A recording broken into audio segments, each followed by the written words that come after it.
you actually shared your first race car. You didn't both have one. You shared the car. What was that like? I mean, did you enjoy that? No, not at all. But a guy gets starting to win 75, 50, 75% of the time he comes out. Now all of a sudden there's a lot of people in the pits that they don't like that guy. They keep yelling cheater. He's cheating. Winning. If you're winning, you're cheating. Nobody can win. Little Bobby will bounce back. He'll be all right. He'll be all right. Before you know it, Wes will be laying on the front stretch at Charlotte with him again, helping him hug the trophy. So all will be well in the Bobby Pierce world. You guys tell me, how many times does somebody beat the truck fair and square? I'm not talking about breaking or anything like that. How many times do you get beat in that truck at Thunder Mountain this year? 0. And welcome to a brand new edition of Dirt Racing in the Bluegrass Live. Back in the Wilson Plumbing Studios here this evening, Wes. I don't know why, but for some reason my audio sounding funny in my headphones. Did I sound? Can you hear me? I guess that's first. We'll start there. Yeah, I can hear you. Everything's good on my end. Can you hear me? Yeah, I got you. It sounds better now, but I accidentally turned myself down there, so I couldn't hear myself talk, man. About like I can't hear myself think sometimes. Yeah, I was gonna say I don't say it. I can't even hear myself think. Yeah, not good when you're on a podcast if you can't hear yourself. Yeah, man. Like I said, good to be back in here. This is Dirt Racing the Bluegrass Live, presented by Bluegrass Restoration and Construction of the Wilson Plumbing Studios.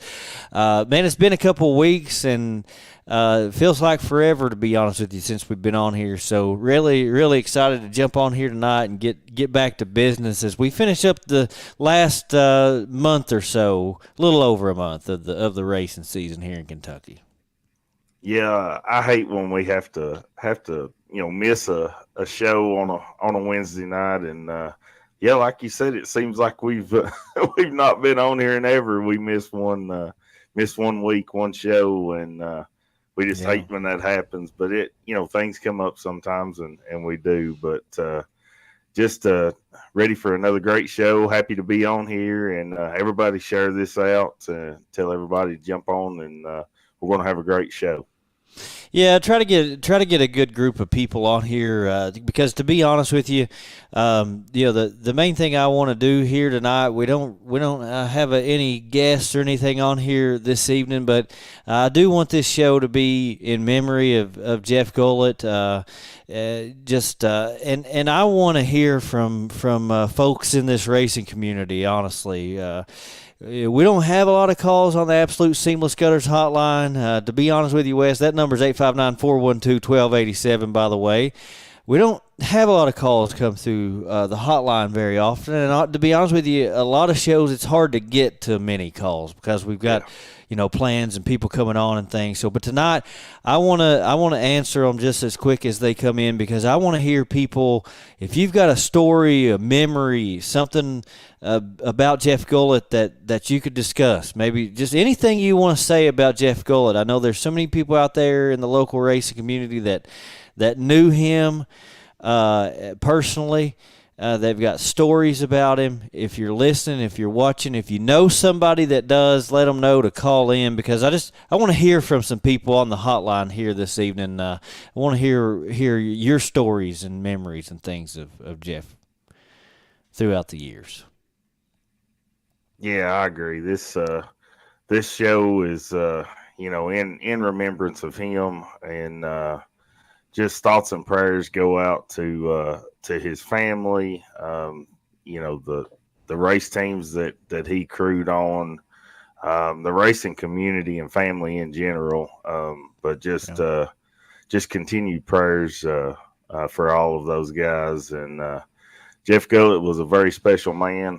Glad to have been able to call him a friend, and he really loved what this platform is with Dirt Racing and the Bluegrass Live. He was behind it 200%. And, you look at what Jeff meant to the state of Kentucky in dirt racing, and the career that he had, a lifelong career.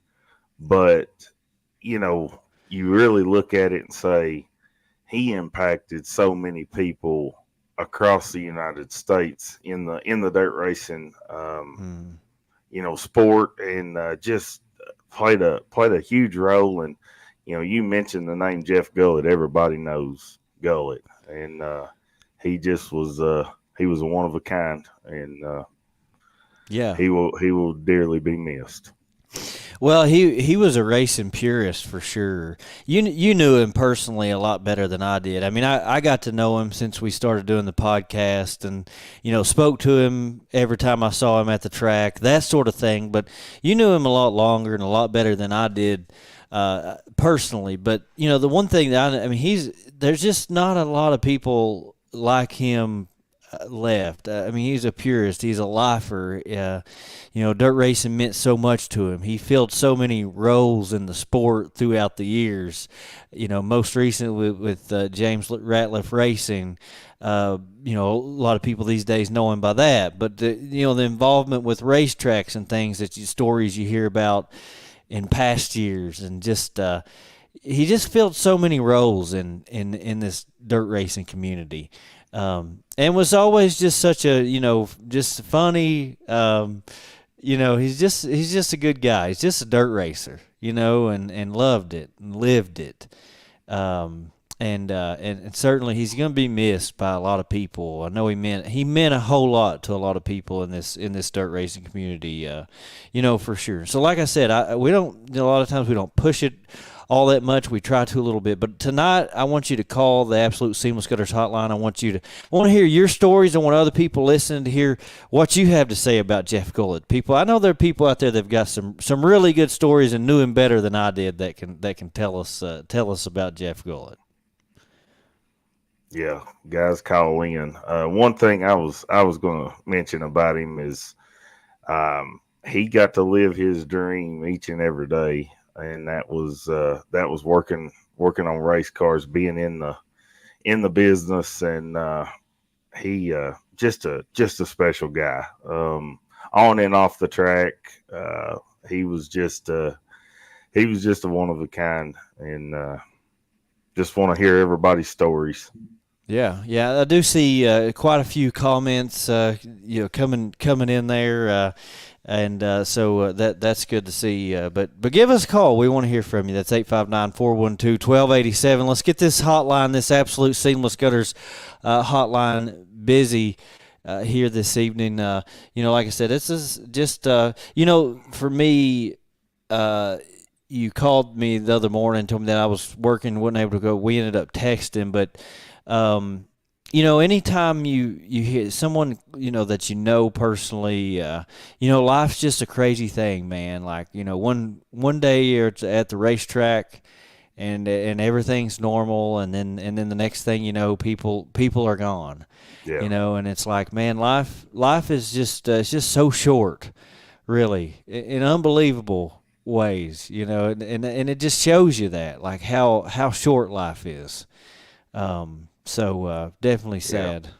Sad times here locally in our area to lose someone like Jeff Gullett. Yeah, it's you just never know when we're when we're going to take our last breath, and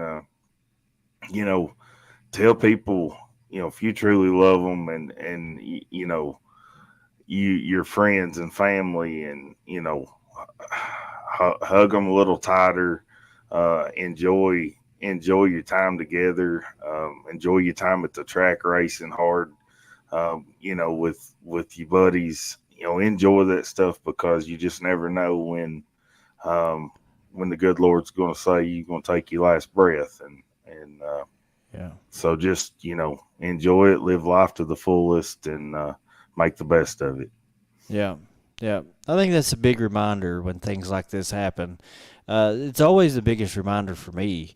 It's just every day, every moment, every chance you get to make the most of life. And the relationships you have, and the opportunities you have, and the fun that you're able to have.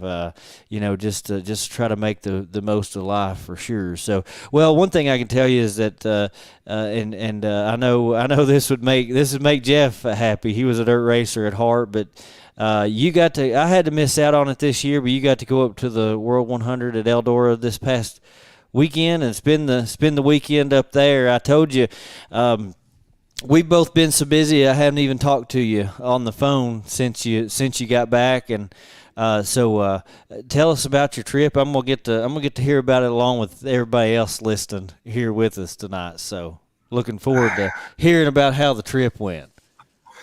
Well, you know as well as I do, Eldora is a special place to all of us.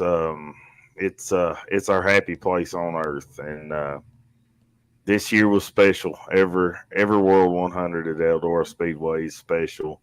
Really hated that you had work and things going on in life, and that was the main disappointment was you wasn't there with Sherry and I and everybody else. Yeah. And as I told you, if I had a penny for every time somebody said, "Hey, where's Josh?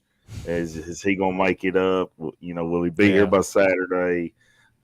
We'd both fill our pockets because everybody was asking about you, and that's an awesome feeling. But just great. The racing action all 3 nights was really good. Um, the celebration of life for Scott Bloomquist.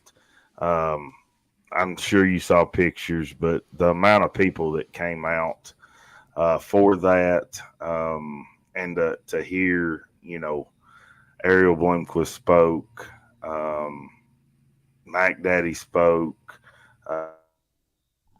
Mark Richards spoke, to hear their stories and what Scott Bloomquist meant. Yeah. To them, their careers. Ariel, as her father, she said, I couldn't have been, born to a better daddy, and that he was just such a good dad to her, and to hear those stories. That's really that's a cool little uh, piece to it. Perspective, I guess. Right. I mean, a different perspective Yeah, with Ariel, because it's something that this is his personal life, is his daughter, but to hear her talk about and say it in that way, that's a pretty cool thing. yeah. And everybody there was talking about, she's a freshman in college this year, East Tennessee, and um, if she's got, she's got the drive just like, her dad and her grandparents, and just she's going to go places. And I know this is really tough for her and all the family. But we continue to keep them in our prayers as well. But that was just that was an emotional couple of hours there, because as I've told you and everybody else, Josh, Bloomquist was my first and favorite all time driver, and Yeah. when the the young lady got up and started the ceremony, and she started playing Amazing Grace, I just started, just alligator tears come down my face, and just because I know what he meant to the sport, but just what he meant to me, and the years that I've been around dirt racing, and watched him so many places, Yeah. across the United States race, and just a special person in my life, and so many others. Yeah. And the main thing of the World 100 trip is just getting to see all of our friends and our racing family, and camping at the in Speedy over there. There's nothing like it. Yeah. camping with, those are our friends, but we consider them family. And, that's one of the main things I hate that you missed out on, was just getting to see everybody, and so cool to be in Rossburg, Ohio, and see our dirt racing in the bluegrass shirts throughout the crowd. That's always special, and I know everybody wears them proudly. And every time I see one, I have to go and say, thank you, and give them a high five or a hug, and just to appreciate them because that's just cool. We're at the biggest dirt event in the country, and to see those shirts wore proudly, that's a cool moment. I actually had people text me this weekend. A couple of people texted me and said, something along the lines of, "Your all shirts are everywhere up here." So that's really a cool thing, man. It's awesome. It is. Yeah. Something else. I mean, I pitched in two different cornhole tournaments. I pitched in the upright cornhole tournament, as always. Love those guys and gals in that group, and appreciate them.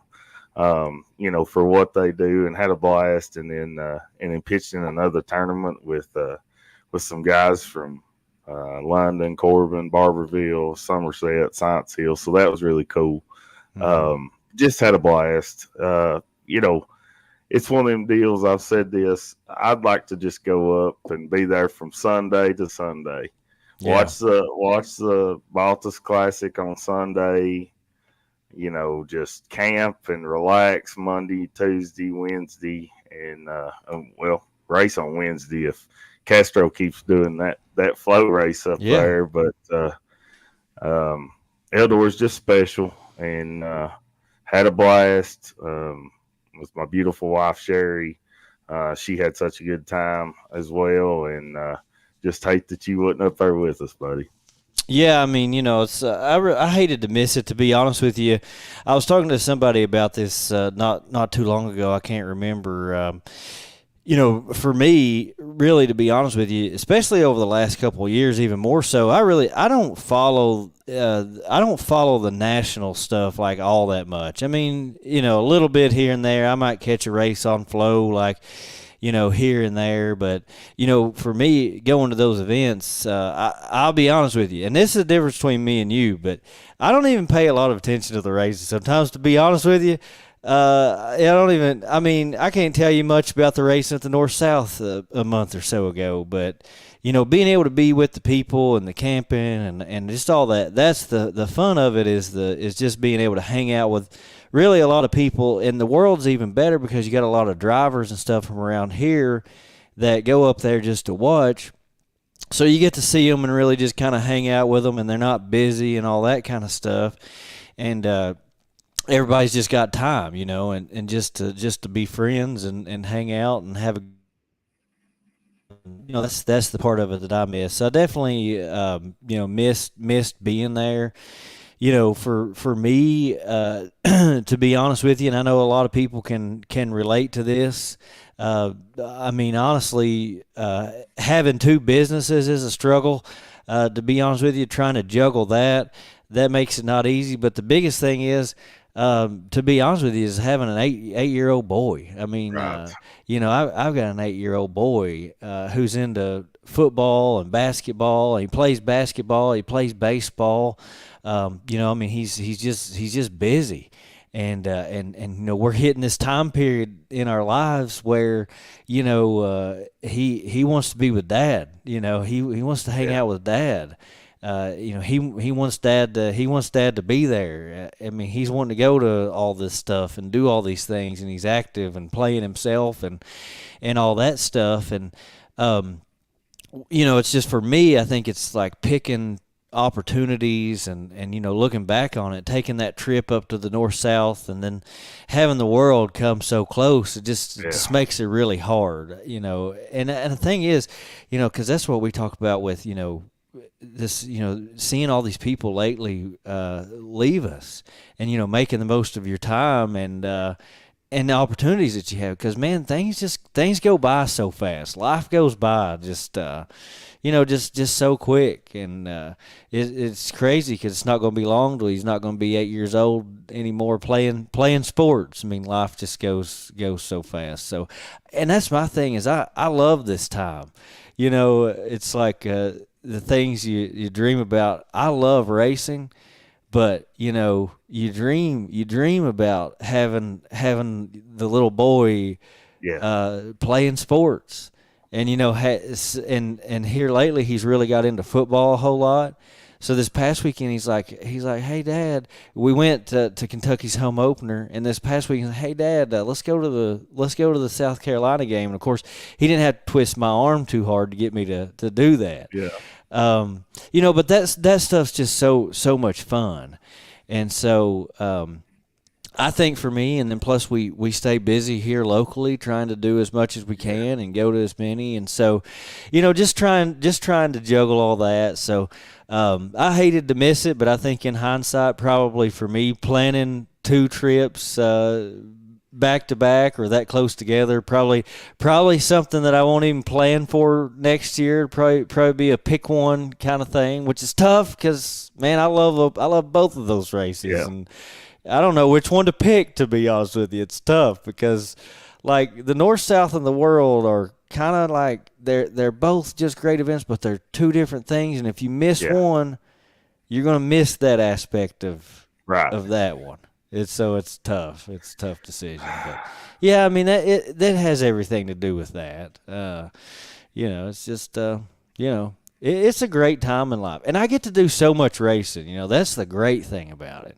All year around here, and so I missed everybody. I really did, and unfortunately, we went to the South Carolina football game. If you're a Kentucky fan, we tailgated. I had some buddies, Tony Jones and some guys up there that we tailgated with and had a lot of fun doing that. But now the football game wasn't much at all. So, well, wasn't much fun. Like I told you when we had talked about it, and you've spoke on all of it, but you've got your baby boy, and it's one of them bonds between a dad and his son, and what you want to see happen. And it don't always happen like that, but he's involved and wanting to learn and play basketball, baseball, and football. And when I'm with you all, I'm talking sports with him, and it's just awesome. And just recently, he's found football and liking it and playing the college football game with you and learning the game by that, and it's like, hey, let's go. So totally understand, and that's what I told everybody. I said, with between work and family and Brantley, I said, he's making the right decision, and everybody completely understands. Glad y'all got to do that. You was just missed, at the Big E, but just cool to see, how you all are having, such a good time and a lot going, in your life and a lot of success. So yeah. Well, the other struggle with it is this, man. I'll be honest with you, and I think this will probably change, in a few years, but he has very little interest in racing. Like, he loves sports. He's all about basketball, baseball, all this stuff, man. So many things, but he has like basically no interest in racing. It's like, I can't really complain because I'm a big sports person and love that. Right. But as of right now, he has no interest in racing. And honestly, I think a part of that could be, especially these last couple of years since he's kind of got to this age where he's growing up now. And when we go to the racetrack, like, we're busy at the races. Yeah. So, like, with him, there's really been no, like, I'm going to go to the races with Dad. We're going to sit there and enjoy the races. So, part of that's probably a little bit my fault because it's not too fun for a kid if you go to the races and you just kind of run around all over the place. But he has no interest in racing, and hopefully that'll change at some point. So we'll see. But that's a struggle too, Like if he was all about racing, we'd take off and go to the world, right? Yeah. But Like right now that's not the case. If anybody's got any advice out there, maybe we could change that. I don't know, but like you told me, said his extended dirt racing, he knows who the 11 with Josh Rice is. That's about it. yeah, that's it. I said, well, that's a good one to know. Yeah, I mean that's true. It is. Yeah, we had him on the podcast, and he said pick Josh Rice to win. That's the only driver he knows. So Yeah. he knows Dustin Linville too. He's got a Dustin Linville T-shirt, and so he knows a couple. But like I said, I think that'll change.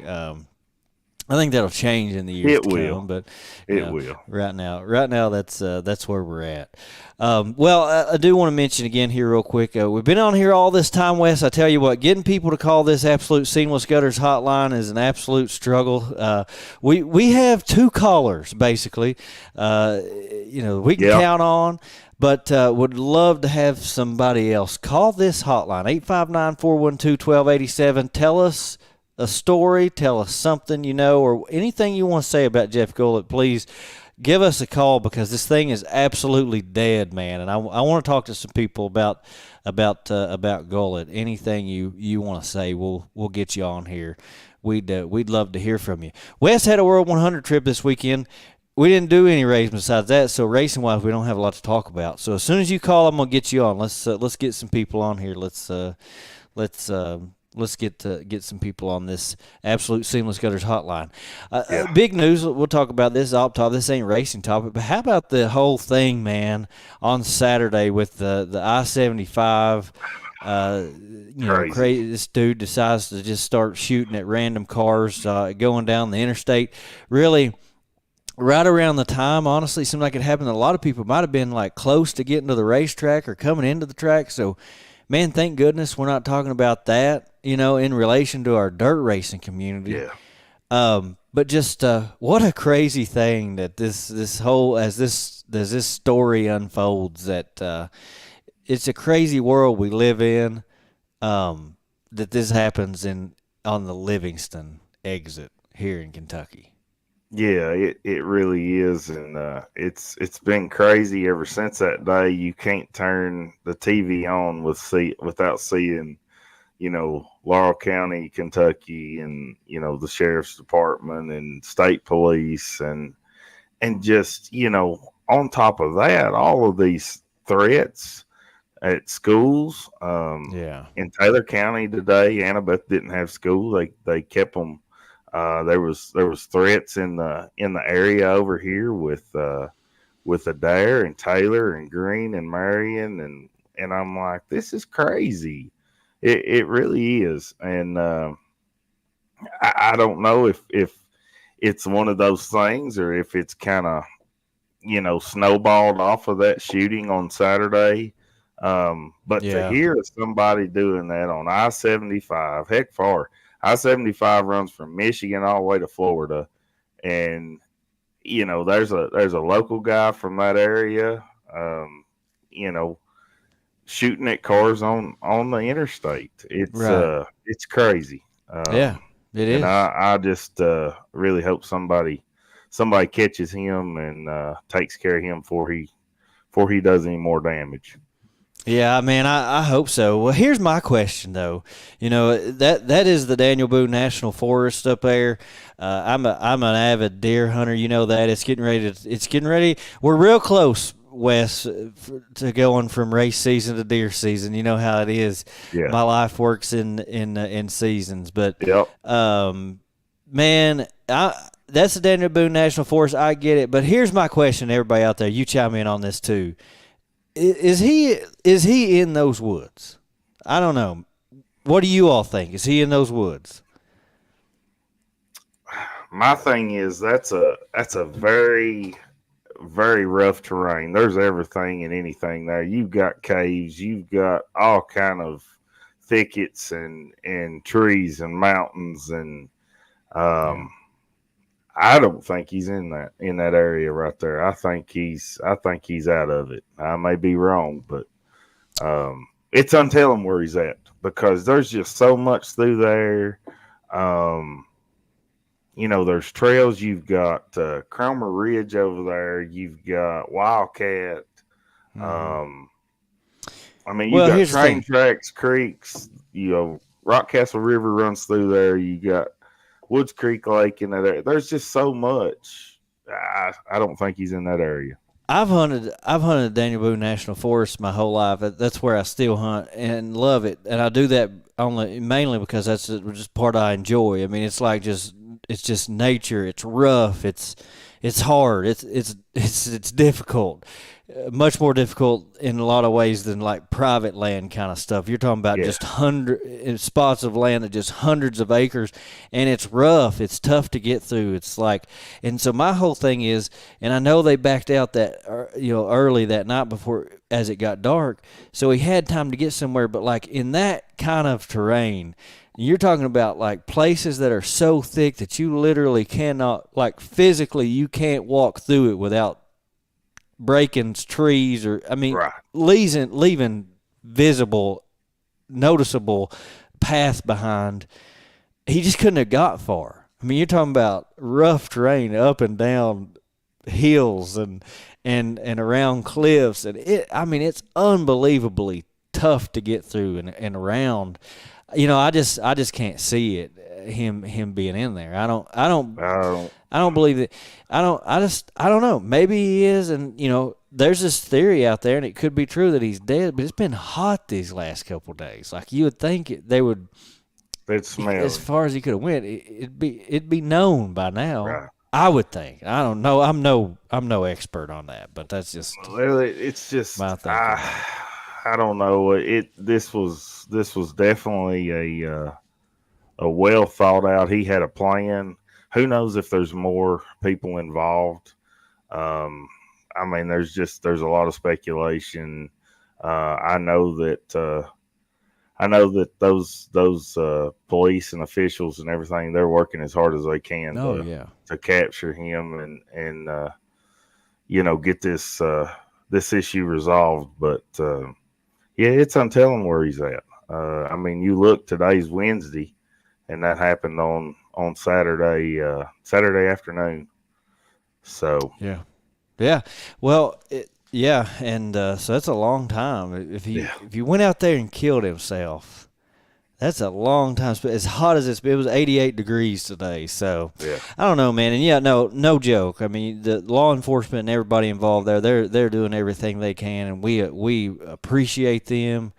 We really do. We appreciate them, and I know they're giving it their absolute best effort. I have no doubt in my mind about that. And they're things I'm sure they know that we don't know, as we just sit here and speculate. But the other thing I hate, that is an area up there where you can hunt, and I imagine, man, there's some hunters that have been hunting that area right now.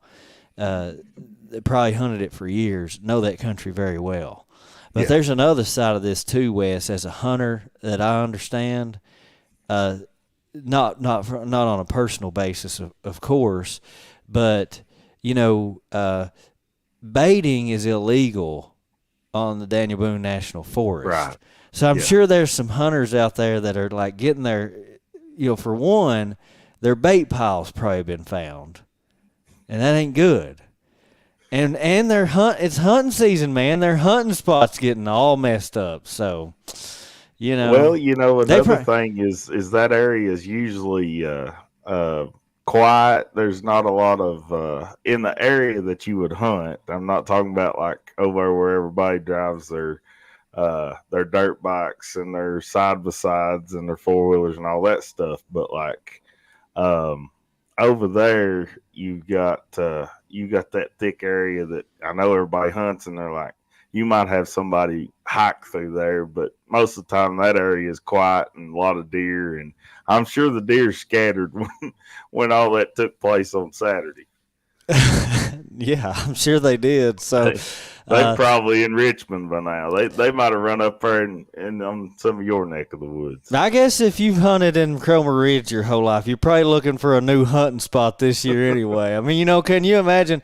And I know eventually they're probably going to run out of time and not be able to find it. But I usually it's dark when I go into the woods, like pitch black dark, and I'm taking a flashlight in there.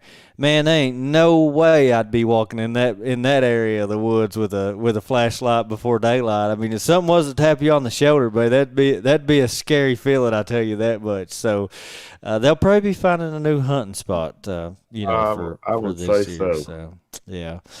So Joe Larry wants to talk about racing, Wes. I think maybe we've talked about all this stuff too much. So non-racing related topics. But I will tell you this: every time we talk about stuff that ain't related to racing, we get way more comments and interaction. Crazy thing, but it happens every time. We just really want somebody to call in and tell some of these great Jeff Gullett stories. I know, man. No, so nobody wants to call in. Nobody's calling in. All right, real quick here. Let's see if we can find some comments. Madison says was one of the best to ever do it. Never met a stranger.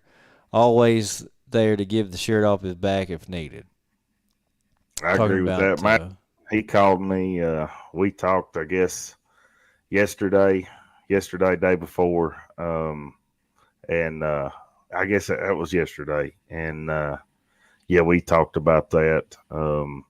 Madison, he's been around Gullett for a long time, really close to that family and that Ratliff Racing team there for sure. So yeah, Madison saw a lot with being around Jeff Gullett. Yeah, Terry says prayers to the family. Gonna miss talking to my buddy Big Sexy. So was Gullett the original Big Sexy? Is that kind of what Jeff Gullett was the original Big Sexy. Then you had Brandon Overton was Big Sexy, and then you had Worldwide Wes Lanham was Big Sexy. Okay. Now we can't have a third. You can't have two different nicknames anyway. So you're gonna have to pick one. Well, Sherry calls me Big Sexy. Everybody else calls me Worldwide. That ain't a nickname, man. It's got to be somebody besides your wife calling you Big Sexy for that to stick. Angie says never could imagine that Saturday would have been the last time we talked to him. So, yeah, I mean, that's the crazy thing. That's what I say. It's just one day everything's normal and we're talking to someone, and the next thing we know, they're gone. It's just really a sad thing. Angie Manley says sending thoughts and prayers to his family.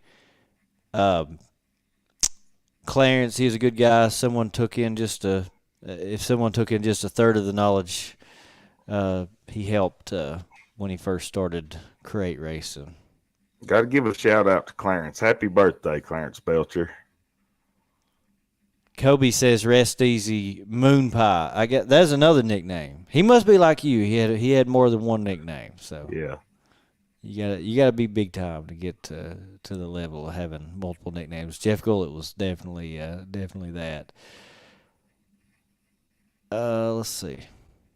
All right, I'm just trying to find some. Nobody's gonna call the hotline. So, Jeremy says, hope every track around does a race in memory of Jeff that'll go toward his grandbabies.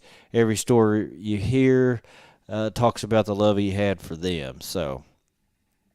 Yeah, that'd be cool. That'd be cool. And that's the thing with him, if 3 words summed up, Jeff Gullett, it was his grandbabies, family, and dirt racing. So, he was those 3 things were what made him special. Yeah, I saw that in his obituary earlier, and I thought, that's. That was Gullett in a nutshell right there. Those 3. Give us Ponderosa Speedway updates. They're having a race coming up here in this month. That's the last thing that I've heard. They rescheduled it from this past weekend. So, Dustin Cordier says, growing up at Eldora with Jeff, "Where's my candy at, boy?" every time he saw me. He liked to pick on people. That's And he liked to one eat thing too. I know. Yeah, he liked candy bars. He liked to pick on people. So. And tomato juice. He loved to drink tomato juice. Oh yeah, tomato Yeah, juice. he did. He sure did. Ain't had tomato That juice was a in forever. breakfast. That was a breakfast treat for Gullett. We're talking about like V8 or just straight tomato juice. Like out of the garden, go get the Okay. juice I you gotcha. own. Oh really? Oh man, it's like this. He liked the straight stuff. Uh-huh. Yeah, that's cool. I saw one a while ago that was pretty good. Let's see if I can find it. Bubba Johnson says a super cool dude always called me Chubby Bubby. So Let's see. Like to see all these comments for sure.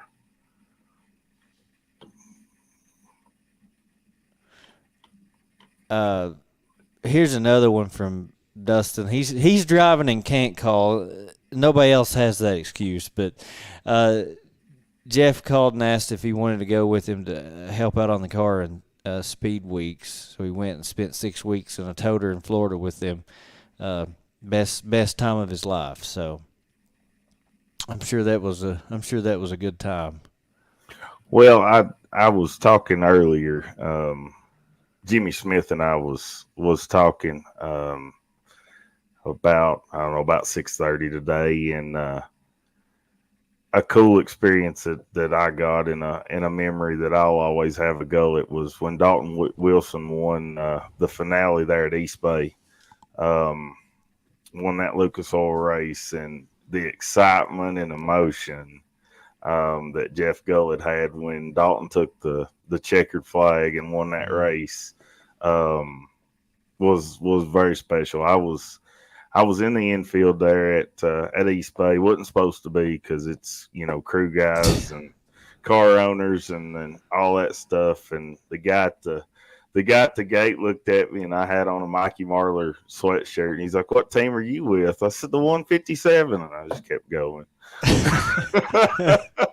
But anyway, Jeff was high-fiving and hugging and crying and jumping around and grinning ear to ear. And he's been a part of so many emotional and special victories, but that one was really cool to get for Dalton and that team there, with it being a Lucas Oil race and the finale of Speed Weeks with East Bay there. That was a special moment. Yeah, no doubt about it. So, yeah, I mean, like I said, it really just nice to hear other people, talk about Jeff, and really just wanted to take time during this tonight's episode to be able to do that, to hear as many things as we possibly could with him. So let's go ahead while you're looking for that comment. Wayne's Auto Repair Driver. I found it. Go ahead. It.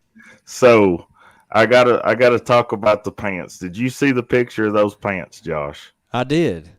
So those looked like those are Bohemian pants. I bought them off of Temu for like $3 or $4, and so my outfit for Saturday with the Scott Blomquist Celebration of Life, I had my Blomquist shirt on. It's the shit, that shirt that with Hot Rod Septic, and I had those pants on, and I placed the order, and I was hoping and praying that they would those pants would come in before I left to go to Eldora, and they did. Well, the stories I've heard about Temu, I'm surprised you didn't get them. And they weren't like Barbie size or something. Well, because that's what I've heard sometimes. They fit me perfect, and everybody wanted to buy those pants. But that's the story on those. I like it. That's pretty cool, Johnny Cash pants, because they're pieced like look like putting together a quilt with all different colors and stuff. Yeah. But that was my inspiration for that, because he wore that outfit basically when they did the Road to Eldora, and Ben Shelton went around the farm, and they got to see the shop and all that. And I was like, I really wanted that blue shirt that he had, but I'm pretty sure those were just crew shirts. They had all the sponsors on them, Petroff Towing, and they had all the sponsors. But that was the reason I wore those pants, and I thought it was a pretty good little outfit for the occasion. Yeah. Well, I thought so. Yeah, I didn't know the story behind it, but yeah, I thought so. I thought so. I knew it had to do with the flow video when I saw those. Kobe says they built Jameson a car from 4B. Gullett was freaking out; it wasn't going to be done in time. Jackie told him to take a value in the size of a moon pie and calm down. I could hear that too. Yeah, and everyone started calling him Moon Pie. So yeah, there's a story behind one of his nicknames, Moon Pie. So that's funny to hear that story from two guys that unfortunately now no longer with us. Two of the dirt racing greats here in our area. So the story behind the Moon Pie. Well, the Wayne's Auto Repair Driver of the Week, Wes, I'll be honest with you on this one. On these, we try our best to get to as many drivers as we possibly can, talk about some guys that we don't normally get to talk about. That's what we've been doing all year, and a big thanks to Wayne for all of his help, Wayne's Auto Repair, for all of his help, his support of our podcast, his support of dirt racing. It's greatly appreciated.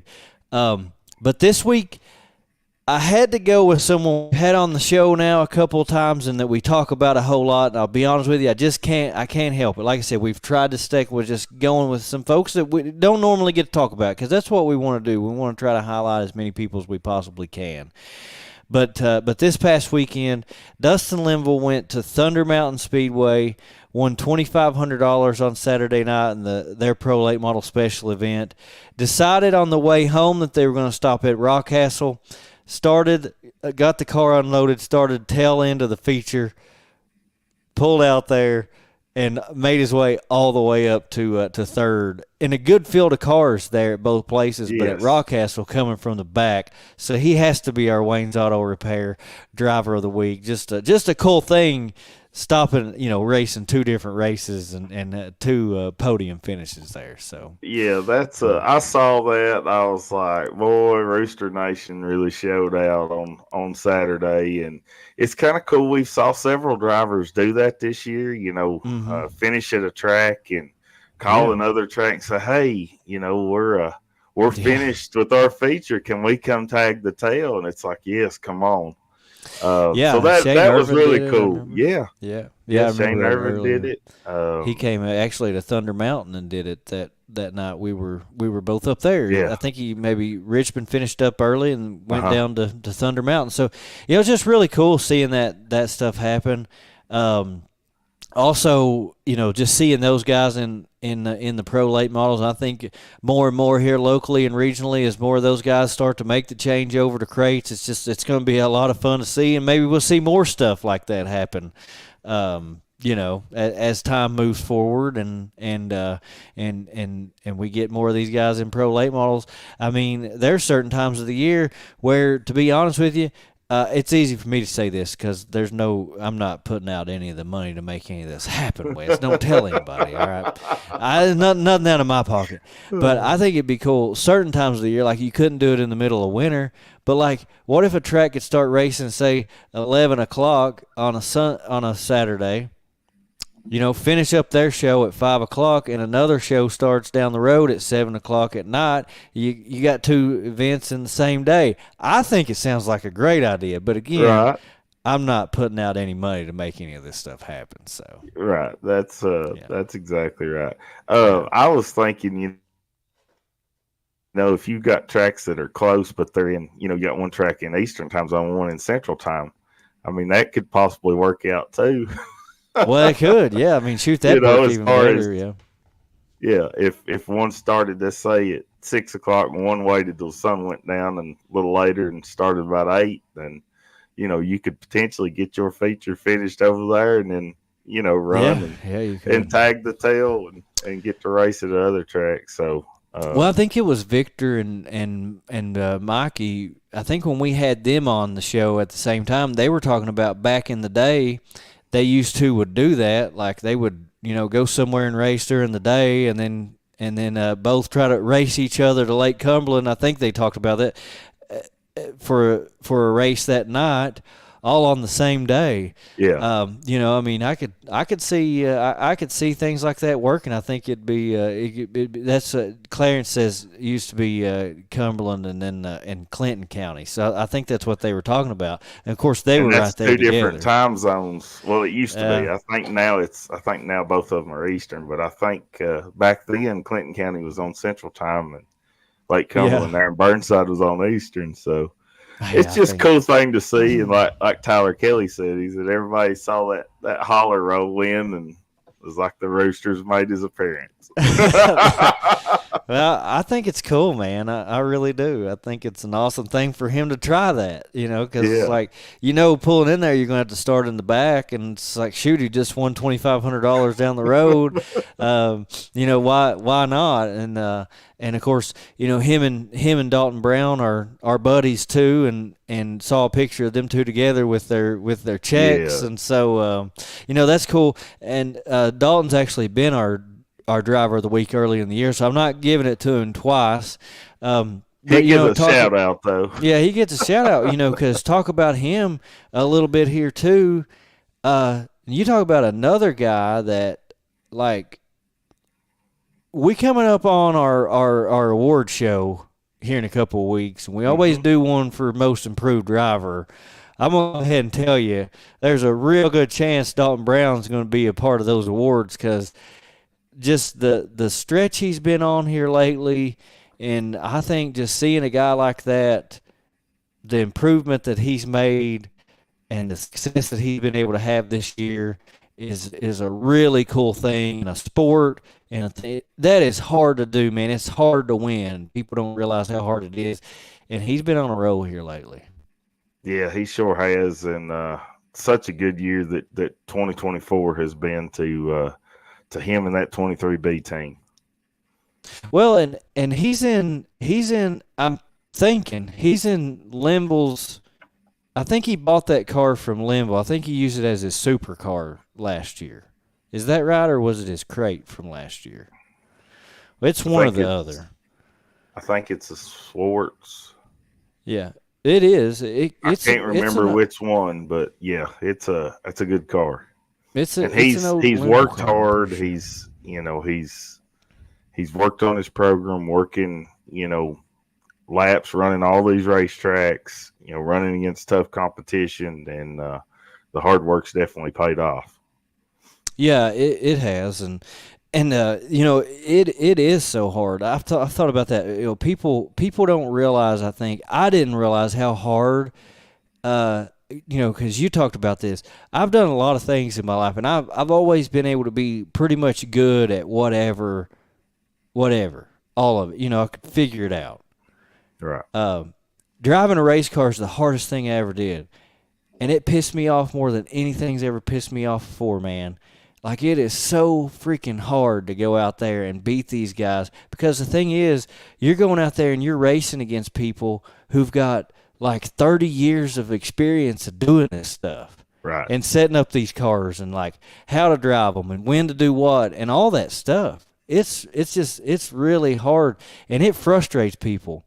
And race car drivers are, I don't know if you realize this or not, but they get frustrated a lot. And that's the frustration of it. It's tough. It's hard to go out there and win. So I always enjoy seeing first time winners and people figure things out and get better, because it's tough. Because even if you think about it, the best people out there, the guys that win the most, if you think about it, they're the ones that have got years and years and years of experience, or they've got people behind them on their crews who've got a whole lifetime of experience. Yeah, they've got a notebook about like this. Yeah. But I mean, that's like when you and I had our our little Crown Vic race there at Richmond. That's my starting spot. So every time Yeah. I get in the car after that, it's going to be better. I gotta get that seat time and build on it and practice. Yeah, practice. I know, man. It's that's true. All right, well, let's go ahead and get to the Keltner Contracting weekend outlook. A lot of stuff going on coming up this weekend. So Friday, 191 Speedway is reopening. They've got a big super late model event coming up later on in the month, but they're going to go ahead and open this coming Friday night. I don't think I missed anybody. Tried to look around as best I could. I think they're the only track racing on Friday, so should be a good opportunity there for them at 191. And then on Saturday, you've got the Sandy Adams Memorial, the Cumberland Plateau Open Wheel Modified Series at Rockcastle, 3,000 to win for modifieds. Haven't had a lot of big events for mods this year, so that's one there, 3,000 to win at Rockcastle. And then, being the Sandy Adams Memorial, a unique event there, honoring the memory of a lady who had a lot of big impact there on Rockcastle Speedway and just our sport overall here, Richmond, and just overall here in Central Kentucky. Yeah, absolutely. So all the modified drivers, definitely hit that show. Yep. 10,000 to win. They've got their support classes there at Rockcastle as well, and then 10,000 to win American All Stars series at Lake Cumberland Speedway.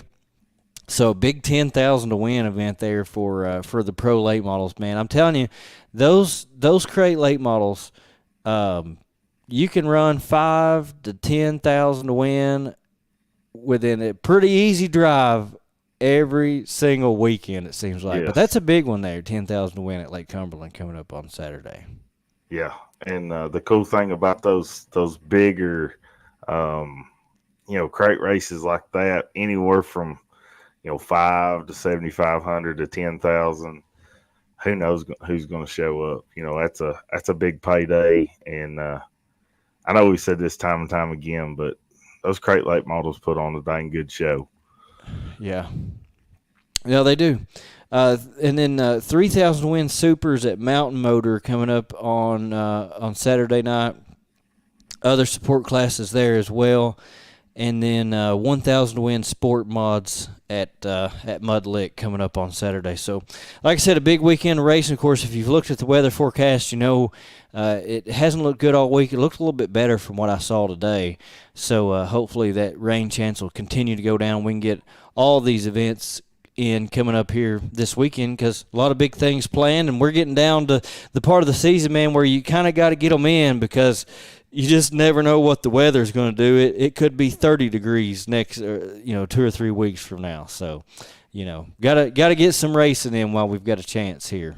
Well, I know one thing. It was cold up there. I guess that would have been Friday morning at Eldora. Woke up and the camper said 56. Me and Sherry Lynn was froze to death. Yeah.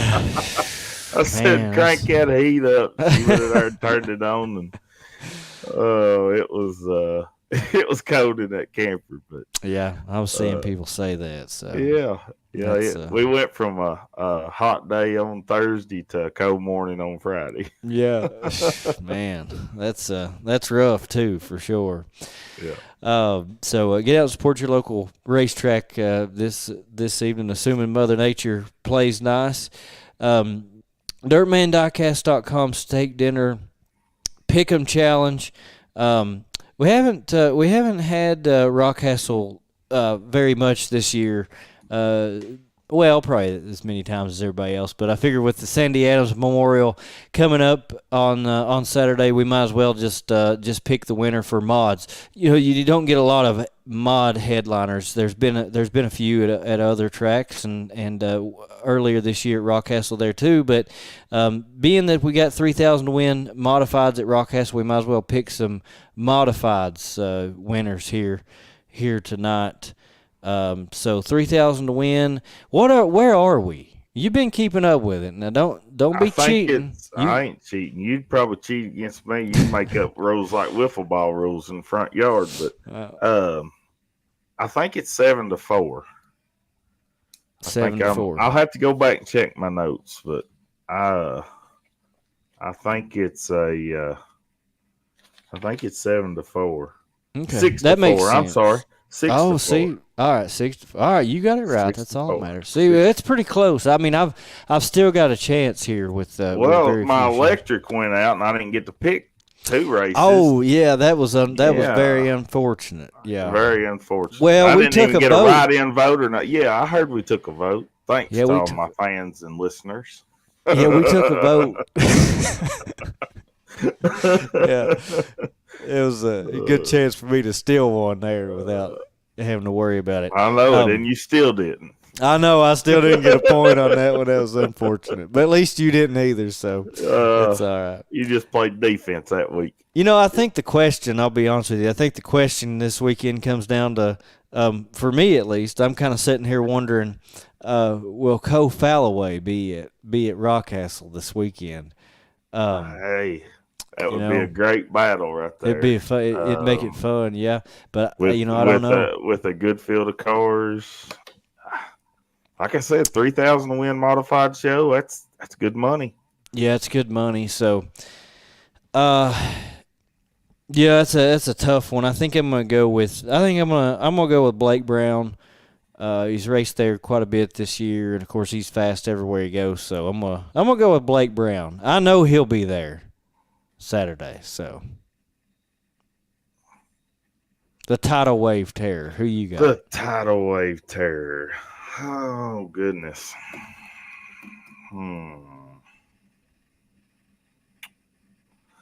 That's one of those things you just don't know. You don't know who could roll in there and either go up 75 or down 75 and make the trip to beautiful Rockcastle Speedway. I'm gonna go Cole Falloway. I'm gonna make the decision that he makes the trip from Owensboro, Kentucky to Mount Vernon, Kentucky, and takes $3,000. I'm going with Falloway. Yeah, that's you can't go wrong with that pick unless of course he doesn't show up, and that's kind of what I was going through in my mind there. And it seems like everywhere they've been, same was true up at Florence when we saw them both up there a few weeks ago. Seems like here lately, if those two show up, it comes down to those two drivers, Blake Brown or Cole Falloway. So we'll see how that turns out. I think it'll be a good show. Of course, everybody else, I think will, like I said, hopefully Mother Nature plays nice for us this weekend, and we get some racing in. It'll be a lot of fun if we do. So looking forward. I sure to hope it. so. Yeah. Well, this pick. Let's pick American All-Stars at Lake Cumberland right quick. All right, you go first since I took first pick there at Rockcastle. I'm going with the Rooster, Dustin Linville. Yeah, I did see that he was Lake going. Cumberland. Yeah, I mean, I could see that for sure. No doubt he'll be tough. He'll be tough at Lake Cumberland in that crate. I'm gonna stick with my guns, man. I've done it to this point. It hasn't helped me this year. I'm going Zach Seiss. He's he won this thing for me last year, and so far this year he's let me down every time. But this is gonna be the weekend. He's gonna turn it around. The comeback starts this weekend. I'm gonna tie it up. That's what's gonna happen. Zach Seiss is gonna redeem himself. This year you should have been picking Trevor. Trevor's had a better year. Well, I know, but I'm saying, Zach. The comeback tour starts Saturday. Right. Zach got me this far. I ain't giving up on him now. We're gonna stick with him. No, that's a good pick. Zach's a really good driver, and he's really good at Lake Cumberland. So no, that's a dandy of a pick. Yeah, but I agree. Sorry, he's gonna run second to Linville. Hey, we'll see. It'll be fun to watch it all play out this weekend. So can't wait for all of it. Excited about it. ready to be back at the racetrack this weekend. So, thanks to everybody for watching. Rest in peace to our good friend Jeff Gullett. Thoughts, prayers to his family and those who loved him most. I know there's a lot out there, so that's we really wanted to make sure we took as much time as we possibly could and needed to tonight just to remember him. So yeah, just to honor him. Such a good guy, all around guy, off and on the track. Just a special person. From Harrodsburg, Kentucky, Jeff Gullett. Yeah, that's right. All right, everybody. Have a good evening. We'll see you at the races this weekend.